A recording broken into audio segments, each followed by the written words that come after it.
Okay, okay. എനിക്ക് നല്ലൊരു experience ആയിരുന്നു. കാരണം വെച്ചാൽ ഞാൻ ലാസ്റ്റ് ഒരു ടൈമിലായിരുന്നു ജോയിൻ ചെയ്തിട്ടുണ്ടായിരുന്നത്.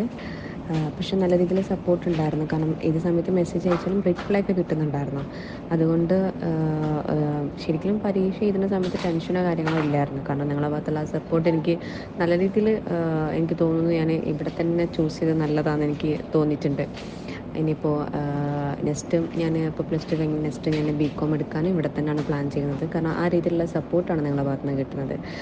ഇപ്പോൾ ഞങ്ങളിപ്പോൾ അഡ്മിഷൻ എടുത്ത ആളോട് സംസാരിക്കുമ്പോഴായാലും എന്തെങ്കിലും എൻ്റെ ആപ്പിൻ്റെ കാര്യങ്ങൾ എന്ത് പറയുമ്പോഴും അതിന് കൃത്യമായിട്ട് എനിക്കൊരു റിപ്ലൈ കിട്ടാറുണ്ട്. ഡിലേ ആയിട്ടില്ല. ഇനി മേ ബി എന്തെങ്കിലും ഡിലേ ആയിട്ടുണ്ടെങ്കിൽ പോലും അതിൻ്റെ റീസൺസ് കറക്റ്റായിട്ട് പറഞ്ഞു തരാറുണ്ട്. ഇന്ന കാരണം കൊണ്ടാണെന്നുള്ളത്. നല്ലൊരു നല്ലൊരു ഫീഡ്ബാക്കാണ് എനിക്ക് നിങ്ങളെപ്പറ്റി പറയാനുള്ളത്. കാരണം എല്ലാ തരത്തിലുള്ള സപ്പോർട്ടും കാര്യങ്ങളും ഞാൻ പറഞ്ഞല്ലോ, നമുക്ക് പൊതുവേ നമുക്കുള്ളൊരു കാര്യം എന്ന് വെച്ചാൽ നമ്മൾ പരീക്ഷ എഴുതുമ്പോൾ നമുക്കൊരു ടെൻഷൻ ഉണ്ടാവും. ഇതിപ്പോൾ ഞങ്ങളൊരു ആ ടെൻഷൻ നിങ്ങളോട് പറയുന്ന സമയത്ത് നിങ്ങൾ അത്രയും കൂളാക്കുകയാണ് ചെയ്യുന്നത് ശരിക്കും. അതൊക്കെ വെച്ച് നോക്കുമ്പോൾ എനിക്ക് എത്രയോ നല്ല കംഫർട്ട് തോന്നിയിട്ടുണ്ട് ഇവിടെ ജോയിൻ ചെയ്തതിനെ കൊണ്ട്.